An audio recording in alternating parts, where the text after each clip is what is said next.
Елімізде бірыңғай құрылыс кодексін қабылдау қажет. Заңды түрде бақылау шараларын бекітіп қойса ғана тәртіп болады.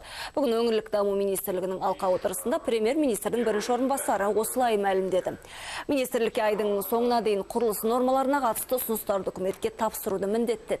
Сондай-ақ вице-премьер елбасы тапсырмасына орай құрылыс салуға берілетін рұқсат қағаздарының санын қысқарту үшін Сингапурды мысалға алды. Онда 26 күнде барлық құжат дайын болса, Қазақстанда 1,5 жылға созылады екен. Бақытжан Сағынтаев жылыту маусымына дайындық жұмыстарын әбден пысықтап алу қажеттігін атап кетті. Мәселен, жылу қазандықтарын ауыстырғанда тозған жабдықта басқа ескірген қазандықпен алмастырып қояды. Сапалары нашар болмағанда қайтсын. Ай соғына дейін жылыту маусымын реформалауға қатысты ұсыныстарды да күтем.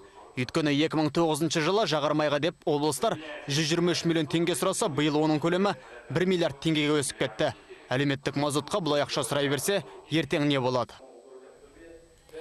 Алқа отырысында өңірлік даму министрдің орынбасары Қайырбек Өскенбаевтың 6 салалық бағдарламаға қатысты қорытынды есебі тыңдалды. Моноқалаларды дамытуға бюджеттен 14 миллиард теңге бөлінген. Ол электр энергиясы, жылу желілерін жөндеуге жұмсалмақ.